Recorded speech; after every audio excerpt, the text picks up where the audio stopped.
An important statement has come in from the top court of the country with regard to freedom of expression.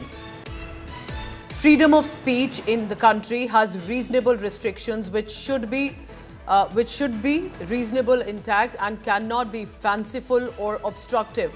This is a big statement that has come in from the Supreme Court. The top court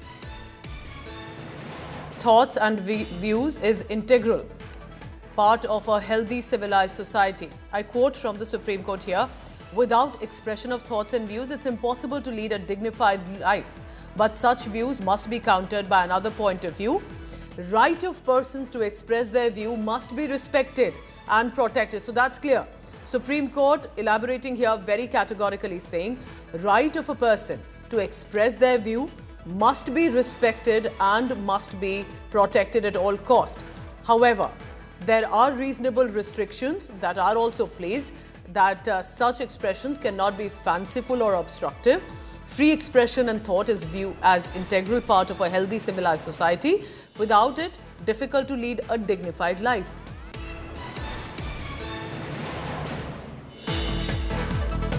That is what the top court's big observation has come in. Remember, in the backdrop of whether it's the OTT shows, the recent Kunal Kamra's stand-up comedy, so to say, which many have found offensive, but the court making it very clear that there is full-on free expression of thought allowed in this country. The right of a person to express views must be respected and protected, but there are reasonable restrictions which should also be that they cannot be fanciful or obstructive. India Today's legal correspondent Srishti Ojha joins me for the latest on that. Srishti, tell me more about this, because this in many ways could end the debate about absolute freedom, how much of freedom of expression, because it's leading to cases of vandalism, physical attacks. Definitely, Pooja. In this particular case, we've seen a big relief coming for Congress MP Imran Pratapgarhi with reference to a case that was registered against him by Gujarat police for a poem that he posted on his social media. Now, the court in this order, while setting aside the FIR, has clearly said that while it's true that there are restrictions on freedom of speech, reasonable restrictions, but those restrictions have to be reasonable and cannot be fanciful or obstructive. So that's a big remark which has come in. And also talking about the freedom of speech and expression, the court has said that free expression of thoughts and views is a very integral part of a healthy, civilized society. If a person is not allowed to express his thoughts and views, it will be impossible for him to lead a dignified life. According to the court, these views must be countered by another point of view. That's the right way to go about it. And the right that people have under the Constitution to express their views must be respected and protected. According to the court, I have an added question here, just for the background to the viewer, that this is not, of course, a generic comment. This has come in the backdrop of Imran Pratapgarhi, who's a Congress leader, about some poetry allegations, and Supreme Court saying that poetry, art, satire, it enriches life. Police is duty bound to uphold that fundamental right. Tell me more about how the Supreme Court has said that there is law protecting that freedom of expression, but that comes in with perhaps reasonable restrictions.